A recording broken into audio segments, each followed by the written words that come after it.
What's up, guys? It's Andy, and today I just wanted to do an update, and pretty much everybody's going to be gone at a show. I'll touch on that. So I think I would have a good day to film like a get ready with me and Gideon, like grooming, tacking up, that sort of thing. So I think that's the goal for today. Honestly, at this point, I don't even know if I'm going to use this footage. We'll see. So anyways, first update is the assistant trainer that I have come to really like, and she's been doing all the training rides on Gideon for the most part. She's leaving.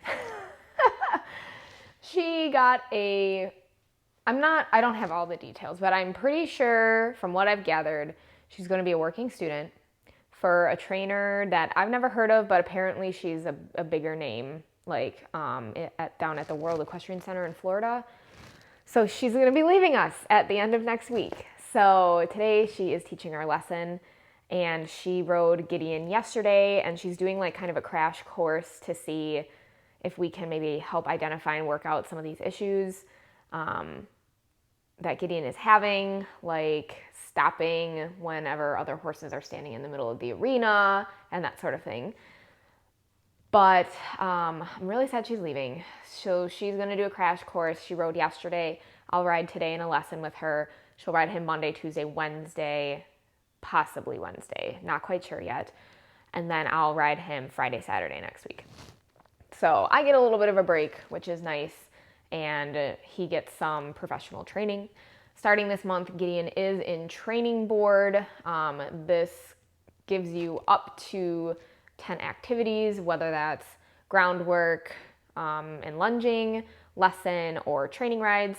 And so obviously most of my monthly bucket is split between training rides and lessons. I will have 3 or 4 lessons this month. I have to find another day because I work the day before Halloween, so I won't be able to have a lesson, so I have to try and reschedule that. And then he's going to be having 4 training rides this week as kind of a crash course. So that'll pretty much take us up through most of our training activities for the month. He will be moving to a stall in the main barn, which I'm super excited about, but I'm not super excited that my friend Jane is leaving, and she is Mia's owner.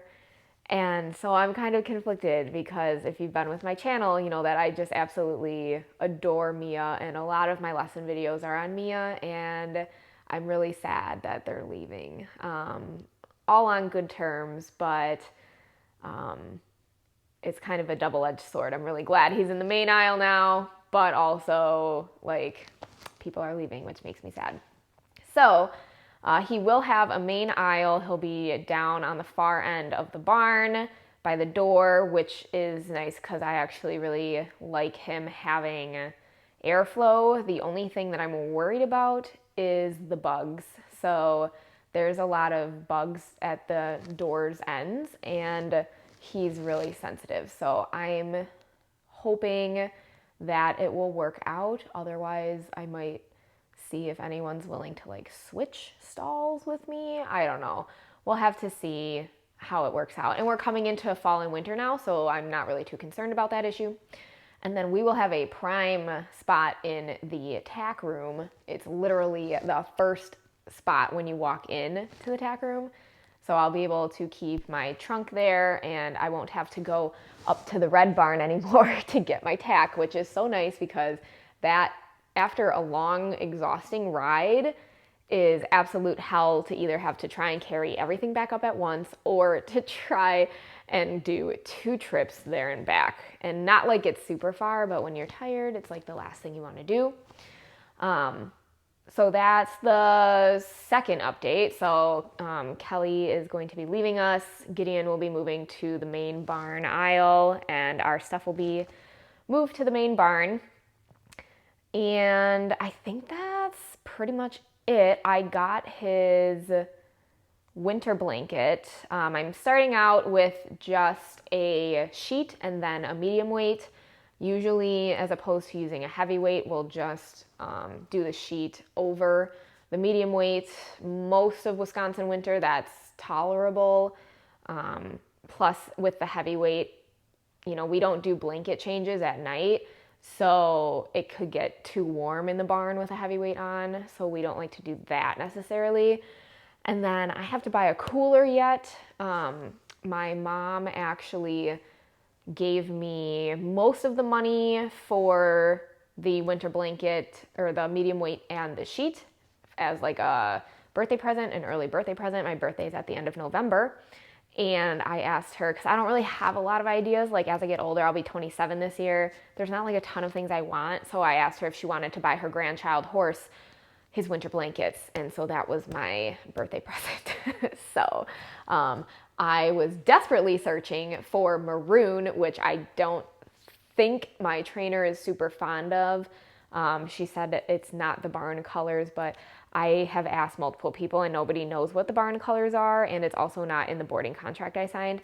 So I love maroon and like Merlot and like that type of color, and I think it would look really nice on him being a dark buckskin.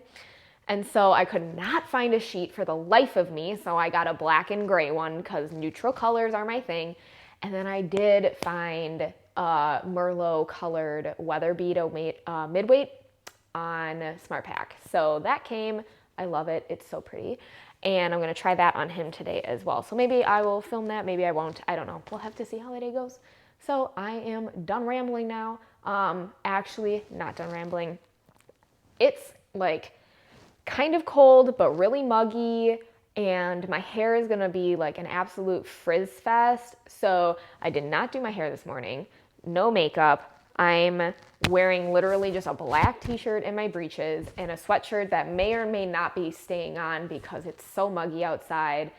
And it's October 2nd. I was kind of hoping we were past this and on to cooler weather, but we're not. So now I'm done talking. Let's go out to the barn. Okay, so I thought I would touch on the horse show because I did not touch on the horse show in my intro.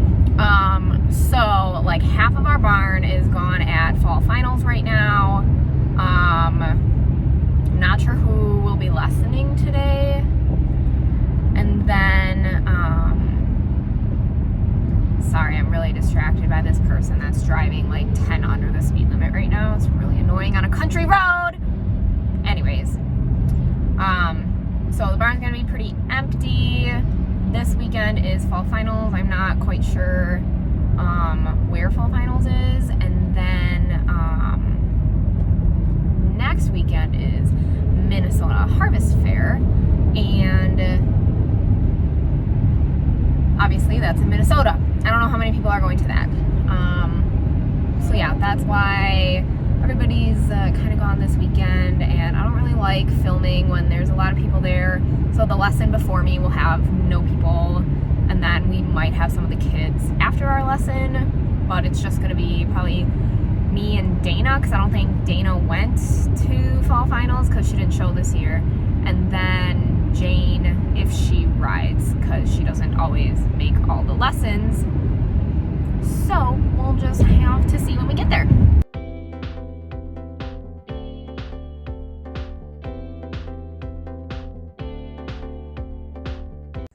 Uh-oh. Kitty is eating something, vomiting something. Lika, what are you eating?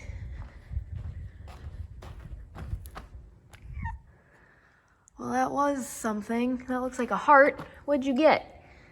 Did you get a mole? Because you're a good kitty, you do your job. Gross. I feel like I'm gonna throw up. Okay.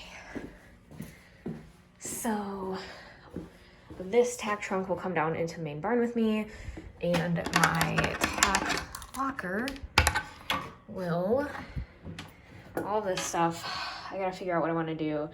The boots I'll probably put in the trunk. His old halter and my other strap leathers I'll probably take home. His second bridle I'll probably take home. And the rest of the stuff I'll just hang, I guess. Lika. Lika, where are you going? What are you doing? Hello. You're so precious. I'm gonna steal you. I'm gonna steal you, and you're gonna come home with me because you're so cute. You're so cute. You're cute. There's my guy, all the way back there. Hi, buddy. Are you gonna say hello? Are you gonna say hello? Come to the fence. You look so much happier up here, huh? Come on. Okay, so I wanted to do a voiceover of getting ready with me and Gideon. So this is kind of a quick get ready. I was very distracted and not paying attention to what I was doing because I was talking with Dana and Jane about all things life and horses and talking about Jane moving and all that jazz. So I didn't do like a super in-depth grooming.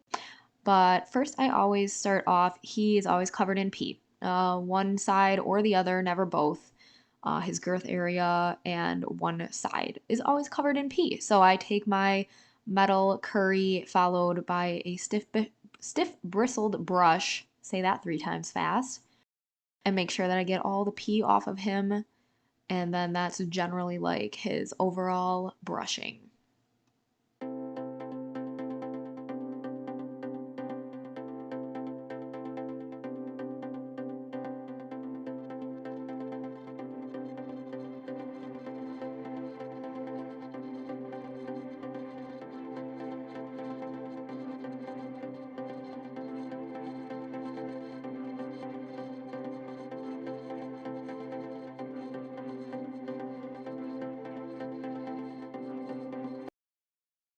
So then I will go ahead and grab fly spray next, particularly on days like today where it was randomly 80 degrees outside. I always start with the back legs because he's not afraid of spray, but he like has issues. It's not what you're seeing right now. He just is freaking out because his buddy Ivy is coming into the barn and he is apparently in love with her now. So I spray him, and then most fly sprays, they don't tell you should shake them before you use them, and then you brush them in. Generally speaking, that goes for most fly sprays. So I always fly spray him, and then I go through, oh, here comes Ivy. And then I go through and brush it into his coat. I also will spray some on a face brush and then brush his face as well.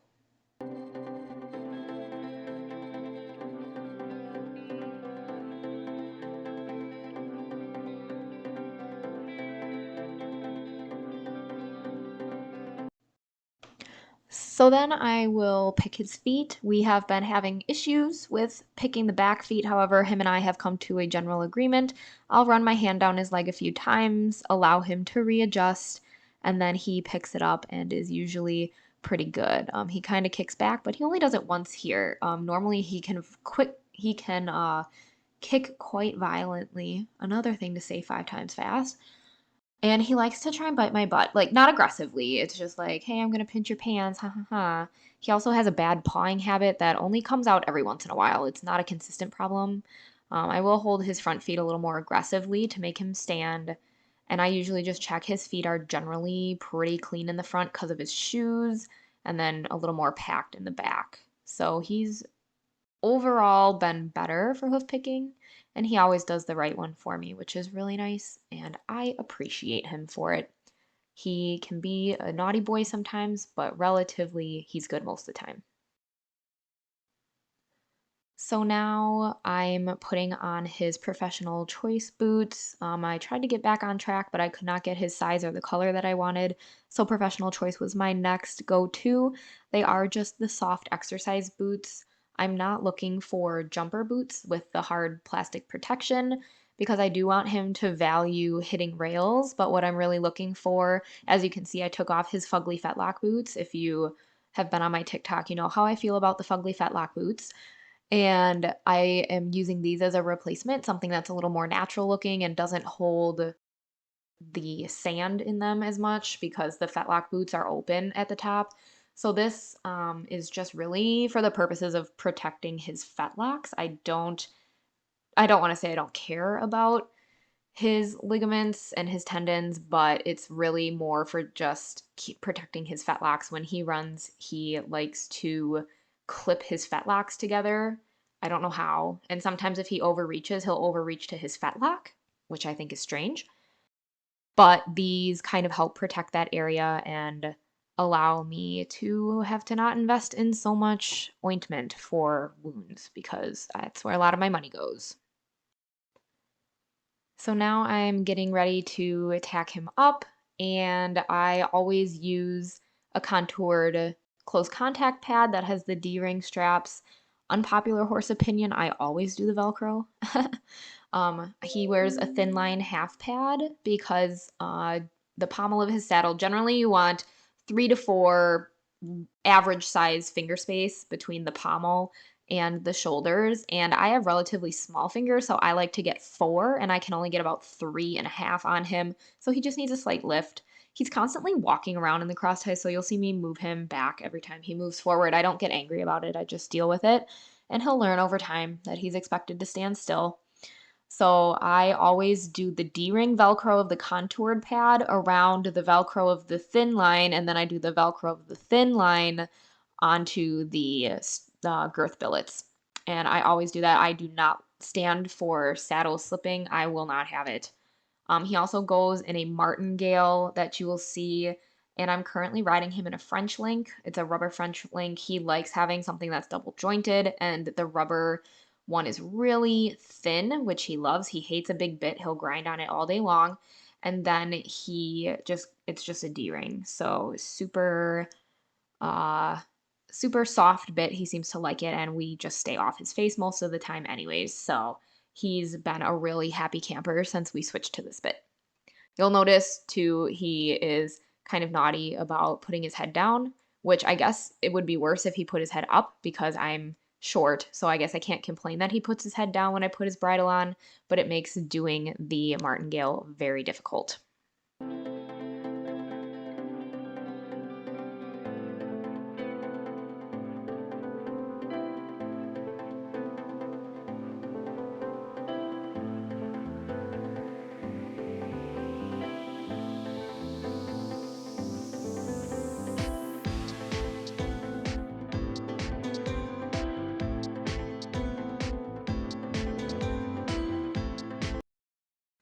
So once Gideon has most of his tack on, I go ahead and put my boots on, which I did not film because I stood too close to the camera, so you cannot see.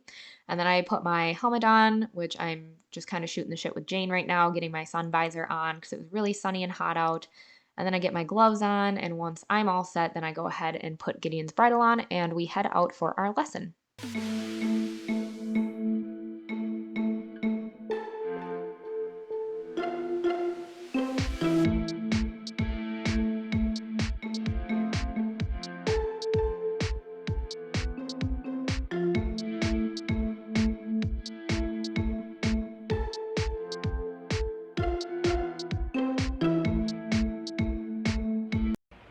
What did I tell you? I mean, this hair is fucking hot. It's like 80 degrees outside, and I'm ready to go home.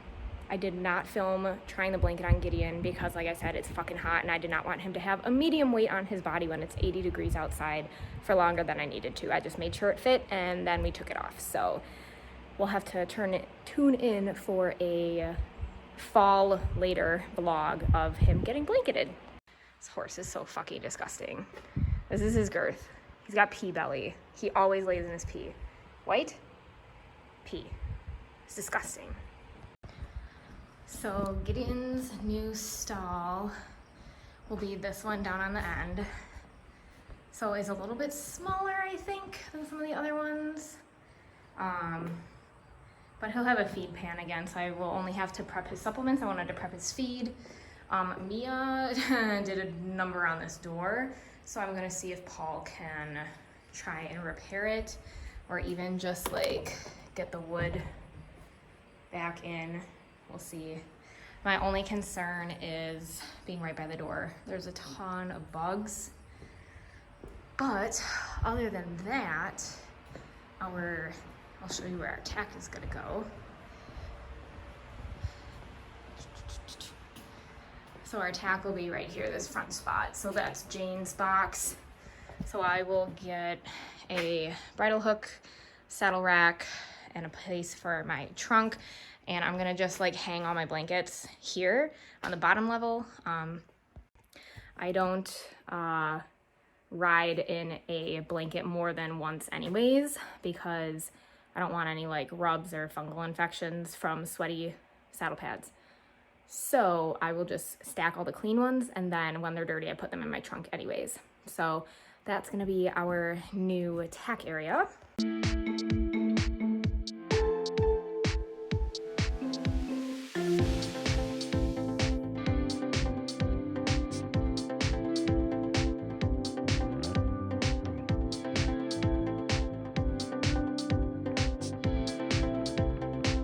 Okay, I just wanted to shoot a quick little outro.